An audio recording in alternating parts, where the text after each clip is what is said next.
So, after the way you played against Michigan last time, do you go into this game thinking maybe they do things a little bit differently, or kind of thought on that? Not necessarily differently. Just going with the same mindset. Obviously, I was sort of like back at home. That's where I went to school. Right. So I tried to, go and show off for the family and stuff like that. And, but of course, going in with the same mindset. Just being ready to go from the start. Just going right at Teskey. He's a great defender. He's great big, to guard.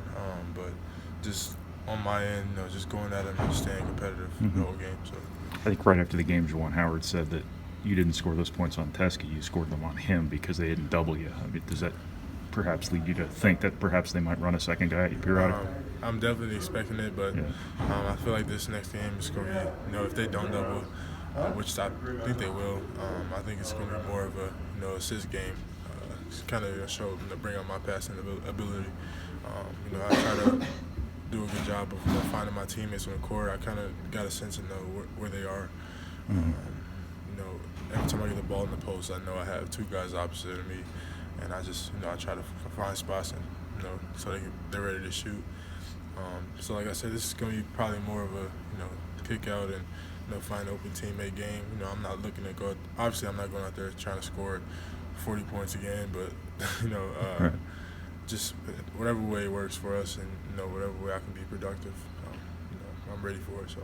You've always taken passing seriously, and you've always been proud of your ability to pass. Are you better now? And is there something that you think you're a way in which you feel like you've evolved as a passer this year? Passing is definitely one of my strong suits. I've always been a passer, very unselfish. I talked to Coach Painter about it, and he was just saying, you're a very good passer, but, sometimes it hurts you because, when you're a great passer, you really think you have to pass all the time. You always think you got to make the superhero play and find over a teammate, but sometimes just being really aggressive and going at guys, opens things up, open things up more for other teammates. So. Has he used the term too unselfish with you sometimes? I think he said that on the radio show, that perhaps sometimes you are too unselfish, which obviously is not a bad thing, but how do you kind of view that? Like I said, just sometimes being too unselfish, it hurts me. I kind of miss out on points, and he always tells me that he'd rather take my jump hook rather than me kicking out for a three, and because it's a better percentage shot. Right. He trusts me to make that shot, and that's how I got here. So like I said, it's a good thing to be a good passer, but it also could hurt me, like I said. And Coach Payne always talks me just being patient in post and knowing exactly when to pass it. Obviously, he talked to me before this game, and he was just saying this could be more of a game where you got to kick it out and look for your guys and just be aware. So. Is it as simple as when there's two bodies on you, pass it, and when there's one body on you, go at the guy? Does it come down to that basically? Just like I said, just being patient with it, man. Right. It really depends. I find it harder to pass with two people, but I would just say being patient and just making the right play. I think we'll be fine though.